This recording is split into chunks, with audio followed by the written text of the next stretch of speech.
Hello student, मैं सूर्य प्रकाश, प्रवक्ता भौतिकी, गवर्नमेंट पॉलीटेक्निक कॉलेज झालावाड़ से। स्टूडेंट, वीडियो सीरीज़ की इस श्रृंखला में आज हम फर्स्ट ईयर सेकंड सेम विषय कोड 2002 अप्लाइड फिजिक्स के topic 1.3 wave velocity, frequency and wavelength, इसके बारे में स्टडी करेंगे। इससे पहले वाले वीडियो में हम जो तरंग गति है उसकी डेफिनेशंस और उसके प्रकार और गुणधर्म जो हैं उसके बारे में हमने स्टडी कर ली थी। तो आइए स्टार्ट करते हैं। स्टूडेंट, जैसा कि आप देख सकते हैं स्क्रीन के ऊपर आपके, मैंने एक डायग्राम शो किया है आपको। इस डायग्राम को देखते हैं। ये तरंग गति का एक सिंपलेस्ट डायग्राम जिसे हम साइनोसॉइडल वेव यानी कि ज्यावक्रीय तरंग कह सकते हैं, वो है। इसके अंदर जो है, ये अगर आप बीच की जो लाइन देखते हैं, ठीक है, ये वाली जो लाइन है बीच वाली सीधी स्ट्रेट लाइन, ये क्या है? ये है इसकी जो माध्यम है, माध्यम के कणों की माध्य स्थिति, ठीक है। और इस माध्य स्थिति के ऊपर नीचे जो कण है वो क्या करते हैं? कंपन करना स्टार्ट करते हैं जब भी तरंग किस माध्यम में से गुजरती है तो, ठीक है।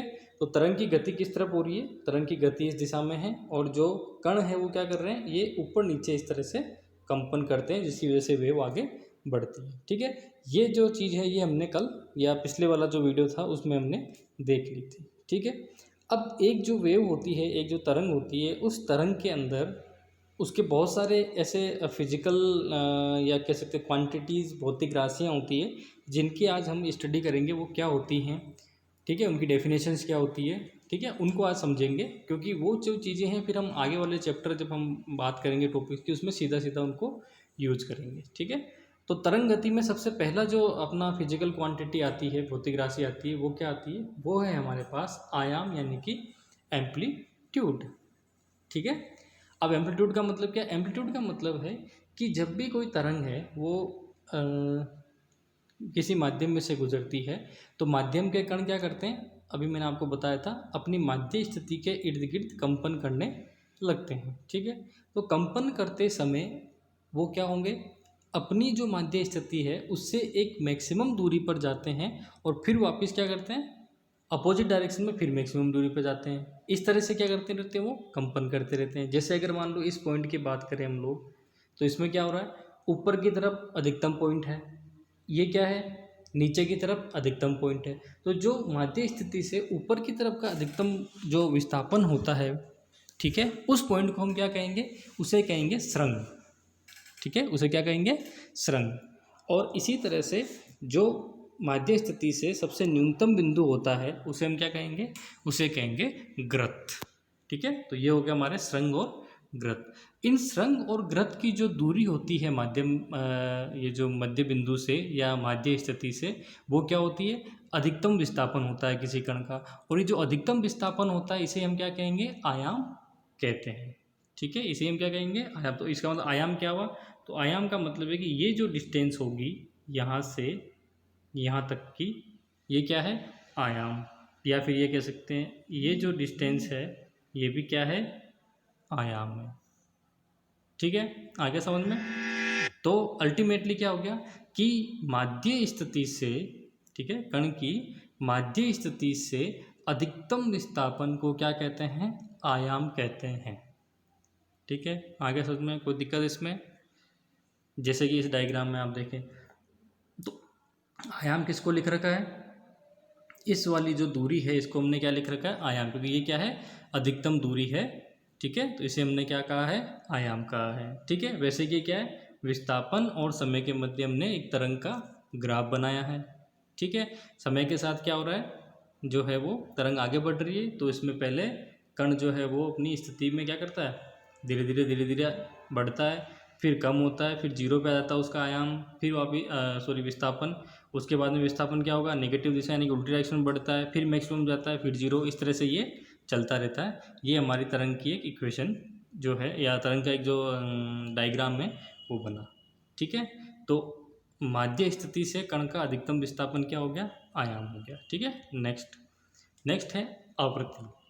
अब आवृत्ति का मतलब है कि देखिए, ये जो अगर मैं इस तरंग को देखूं तो ये यहाँ से स्टार्ट होके वापस जब यहाँ पहुँचती है, ठीक है, तो इसने क्या किया, अपना एक साइकिल पूरा कर लिया। क्योंकि फिर से आप देखिए आगे वाली जो तरंग है सेम वही तरंग बन रही है जो पिछली वाली तरंग है। तो इसका मतलब क्या हुआ कि यहाँ पे यानी कि इस बिंदु पे आके तरंग का क्या हो रहा है, एक साइकिल कंप्लीट हो जा रहा है, ठीक है। तो ये जो एक साइकिल कंप्लीट हुआ उसके बाद फिर से इसने क्या किया, अपने आप को तरंग ने रिपीट किया, क्योंकि आवर्ती गति होती है, ठीक है। तो अब यहाँ से देखिए कि माध्यम के किसी कण द्वारा एक सेकंड में किए गए कंपनों की संख्या को आवृत्ति कहते हैं। अब इसका मतलब क्या है कि सपोज करिए यहाँ से यहाँ इसको एक सेकंड में ये यहाँ से यहाँ पहुँचती है, तो इसका मतलब कितने कंपन हो गए, एक और ये दो, इसने रिपीट किया ना अपने आप को, तो इसका मतलब आवृत्ति कितनी हो गई, दो हो गई, ठीक है। 2 हर्ट्ज, समझ में आया ना। कहने का मतलब क्या है कि एक सेकंड में ये कितनी बार अपने पथ को रिपीट करती है, वही क्या होगा, उसकी आवृत्ति होती है, ठीक है। तो माध्यम में किसी कण द्वारा एक सेकंड में किए गए कंपनों की संख्या को क्या कहते हैं, आवृत्ति कहते हैं। आवृत्ति माध्यम के किसी बिंदु से एक सेकंड में गुजरने वाले तरंगों की संख्या को भी बतलाती है। एक सेकंड में कितनी तरंगें गुजरी वो, या एक सेकंड में माध्यम ने कितने कंपन किए वो, ये सब चीज़ें क्या है, ये है आवृत्ति। और इसका मापन क्या होता है, इसका मापन जो करते हैं मात्रक होता है वो किस में होता है, हर्ज में या प्रति सेकंड, कंपन प्रति सेकंड या हर्ज, जिसको अपन क्या कहते हैं, हर्ज, क्योंकि ऐसा यूनिट जो है वो क्या है, इसकी हर्ज है, तो उसको हम हर्ज में ही याद रखेंगे, ठीक है। नेक्स्ट देखिए, नेक्स्ट है आवर्तकाल। अब आवर्तकाल का मतलब क्या है कि एक कंपन को पूरा करने में कितना समय लगता है वो उसका आवर्तकाल है। यानी कि इस तरंग को यहाँ से बस यहाँ तक पहुँचने में जो समय लग रहा है, ये जो समय होगा, ये समय क्या हो जाएगा, उसका आवर्तकाल हो जाएगा। सिर्फ एक कंपन करने में जो समय लग रहा है वो क्या है, उसका आवर्तकाल, ठीक है। तो आवर्ती का जस्ट क्या हो गया, ये रेसिप्रोकल व्युत्क्रम हो गया, ठीक है। तो यदि कंपन की आवृत्ति n है, आवर्तकाल कैपिटल T है, तो n कंपन करने में लगा समय 1 सेकंड, तो एक कंपन करने में लगा समय 1/n, ठीक है। तो ये क्या हो गया हमारे पास, आवृत्ति और आवर्तकाल में रिलेशन हो गया, ठीक है। ये क्या है, आवृत्ति और आवर्तकाल में रिलेशन, कि T बराबर हो गया 1/n, या उल्टा कर लो तो n बराबर 1/T, ठीक है ना। चलिए नेक्स्ट, फिर है तरंग दैर्ध्य यानी कि वेवलेंथ। अब वेवलेंथ क्या होती है, तो वेवलेंथ के लिए फिर से डायग्राम है। तो वेवलेंथ का मतलब है कि या तो दो सुरंगों के बीच की दूरी ले लो, या दो जो ये घृत हैं इनके बीच की दूरी ले लो, ये दोनों क्या होंगे, बराबर, और इसे हम क्या कह देते हैं, इसे ही हम कहते हैं इसका तरंग दैर्ध्य। यानी कि या तो दो सुरंग के बीच की दूरी, या फिर दो घृत के बीच की दूरी, या फिर हम इसको ऐसे भी कह सकते हैं यहाँ से यहाँ तक की, यानी कि तरंग के किन्हीं दो समान बिंदुओं के बीच की जो दूरी होती है वो क्या होगी, हमेशा तरंग दैर्ध्य यानी कि उसकी लैम्ब्डा के बराबर होती है। कहने का मतलब क्या है, इसका मतलब ये है कि ये वो दूरी है जो एक चक्कर में पार करी जाती है, तरंग द्वारा एक चक्कर में पार की गई दूरी हुई क्या है, तरंग दैर्ध्य होती है, ठीक है। तो देखिए, माध्यम के कण द्वारा एक कंपन करने में लिए गए समय में तरंग द्वारा तय की गई दूरी को क्या कहते हैं, तरंग दैर्ध्य कहते हैं, ठीक है। ये दो समान कला में कंपन करते निकटतम कणों के बीच की दूरी के बराबर होती है, ठीक है। ये मैंने आपको बता ही दिया था, जैसे दो सुरंगों हैं सेम कला में है, उनके बीच की निकट दूरी, सुरंग है तो उनके बीच की निकटतम दूरी, ठीक है, इस तरह से। तो अब आइए, अनुप्रस्थ तरंगों में दो क्रमागत शीर्षों यानी कि सुरंग अथवा घृतों के बीच की दूरी अनुदैर्ध्य तरंग के दो क्रमागत संपीड़न अथवा विलयन के बीच की दूरी तरंग दैर्ध्य कहलाती है। अभी मैंने आपको बताया था सुरंगों या घृतों के बीच की दूरी वो तरंग दैर्ध्य के बराबर है। और दूसरा क्या है, दूसरा ये है कि एक आवर्तकाल यानी कि एक चक्कर लगाने में जो समय लग रहा है उसमें तय की गई दूरी क्या हो गई, किसके बराबर है, तरंग दैर्ध्य के बराबर है। तो तरंग दैर्ध्य को किससे अपन शो करते हैं, उससे करते हैं लैम्ब्डा से। ये जो बनाया हुआ ना इस तरह से, ये इसका मतलब क्या है, ये है लैम्ब्डा, इसको क्या बोलेंगे अपन, लैम्ब्डा। तो लैम्ब्डा बराबर क्या होता है, तरंग का वेग v इंटू समय t। दूरी कैसे निकालते हो, अगर आपको वेग और समय दे रखा है तो दूरी कैसे निकलती है, वेग बराबर होता है दूरी बटा समय। तो दूरी बराबर क्या हो गया, वेग इंटू समय, तो वेग इंटू समय कर दीजिए, समय कितना है, एक आवर्तकाल के बराबर। तो लैम्ब्डा बराबर कितना हुआ, vt के बराबर हो जाता है, ठीक है। नेक्स्ट है तरंग संख्या। तरंग संख्या जो है वो क्या है, तरंग दैर्ध्य का व्युत्क्रमानुपाती है, ठीक है। तरंग दैर्ध्य का व्युत्क्रम तरंग संख्या कहलाती है। एकांक दूरी में तरंगों की संख्या को व्यक्त करती है। इसको निकालते हैं अपन न्यू बार से, ठीक है। ये जो इस तरह से लिखा है इसका मतलब क्या है, न्यू, ठीक है। ये कुछ सिंबल्स है जो आपको याद रखने हैं ना, इसको बोलते हैं न्यू। न्यू बराबर हो गया 1/λ, ठीक है। इसी तरह से एक और जो नेक्स्ट बनती है अपने फिजिकल क्वांटिटी, वो बनती है कोणीय आवृत्ति, ठीक है। अभी कोणीय आवृत्ति क्या होती है, तो कोणीय आवृत्ति को भी देखिए, समय के साथ कला कोण में परिवर्तन की दर कोणीय आवृत्ति कहलाती है। इसका मात्रक रेडियन प्रति सेकंड होता है, ठीक है। अब इसको कैसे निकालते हैं, ये होता है ओमेगा बराबर 2π/t। इसका मतलब ये है कि 2π तो क्या है, एक चक्कर लगाने में अंदर कितना एंगल अपन बनाते हैं, तो कितना बनाते हैं, 2π बनाते हैं। और एक चक्कर लगाने में समय कितना लगता है, आवर्तकाल के बराबर, तो कितना हो गया, t। तो वो जो कोणीय एक तरह से आवृत्ति हो गई, वो क्या हो गया, कोणीय वेग ही हो गया एक तरह से, ठीक है। वो क्या हो गया, ओमेगा बराबर 2π/t, यानी कि 2π तो टोटल एंगल बनाया, ठीक है।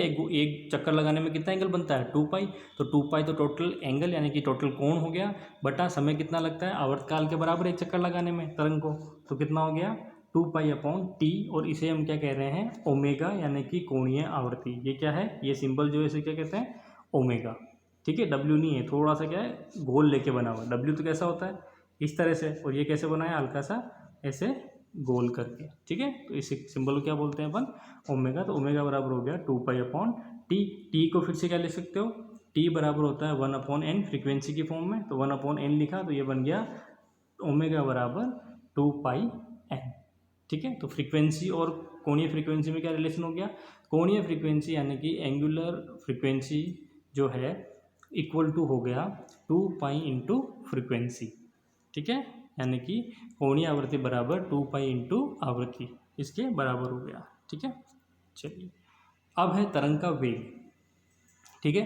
तरंग का वेग का मतलब मैंने आपको थोड़ी देर पहले बताया था, ये वाली जो तरंग जब मैं कह रहा था, ये जब तरंग आगे की ओर गति कर रही है तो इसका कुछ वेग क्या होगा, v होगा, ठीक है। तो ये किस वेग से आगे बढ़ती है उसे अपन क्या कहेंगे, तरंग का वेग। माध्यम के जो कण है वो किस वेग से कंपन कर रहे हैं उससे मतलब नहीं, तरंग किस वेग से आगे बढ़ रही है उसे अपन तरंग का वेग कहते हैं, ठीक है। तो तरंग विक्षोभ द्वारा एकांक समय में तय की गई दूरी को तरंग का वेग कहते हैं, ठीक है। ये किस पे निर्भर करता है, घनत्व पर, प्रत्यास्थता पर, उस पर निर्भर करता है, ठीक है। ज़्यादा घनत्व अगर ज़्यादा है तो तरंग का वेग की भी क्या होगा, ज़्यादा होगा, ठीक है। एमकेएस पद्धति में वेग का मात्रक मीटर पर सेकंड होता है, ठीक है। तो हम क्या जानते हैं कि टी आवर्तकाल यानी कि एक आवर्तकाल में क्या हो रहा है, विक्षोभ कितना आ रहा है, लैम्ब्डा दूरी तय करता है, ठीक है ना। अभी आपको क्या बताया था मैंने, इसको वापस देखिए कि यहाँ से यहाँ तक ये दूरी किसके बराबर है, ये लैम्ब्डा के बराबर है। यहाँ से यहाँ तक का समय कितना लगता है, एक आवर्तकाल के बराबर, यानी कितना लगा, टी समय लगा। तो वेग क्या हो जाएगा, दूरी बटा समय, तो क्या हो गया λ/t, ठीक है। वही चीज़ हम यहाँ ले रहे हैं, यहाँ क्या ले रहे हैं कि टी समय के अंदर लैम्ब्डा दूरी तय कर रहे हैं, तो वेग क्या हो गया λ/t, यानी कि दूरी बटा समय, ये वाला वेग, ठीक है। अब इसको मान लो किस में कन्वर्ट करना है, टी को मुझे फ्रीक्वेंसी में कन्वर्ट करना है, तो टी बराबर क्या होता है 1/n होता है, तो 1/n यहाँ रख देंगे, n ऊपर चला जाएगा, तो इक्वेशन क्या बनी, v बराबर n लैम्ब्डा, ठीक है। और यही संबंध जो है वो किस में है, v यानी कि वेग, तरंग के वेग में, तरंग की आवृत्ति में और तरंग दैर्ध्य के मध्य जो संबंध है वो क्या है, v बराबर n लैम्ब्डा, ठीक है। ये कई बार आपसे एग्जाम में पूछा जा सकता है।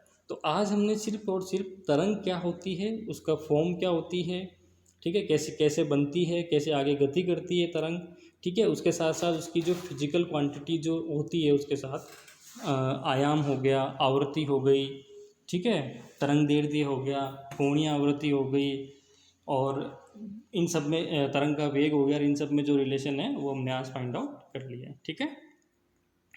तो अब जो है आपका नेक्स्ट जो भी आपको अगर कोई कन्फ्यूज़न है इस टॉपिक में तो मुझे आप कमेंट करके बता सकते हैं, ठीक है। और अगर कन्फ्यूज़न नहीं है तो अच्छी बात है, कोई भी अगर आपके क्वेश्चन है, ऐसी क्वेरी हो जो आपको पूछनी हो, जिसमें आपको लग रहा हो कि भाई इसमें कुछ थोड़ी है हमको प्रॉब्लम, तो मुझे कमेंट करके बता सकते हैं, वो मैं आपको आपके लिए वापस उसको रिपीट कर दूँगा। ठीक है, थैंक यू। नेक्स्ट टॉपिक जो रहेगा उस पर अपन नेक्स्ट वीडियो में बात करेंगे।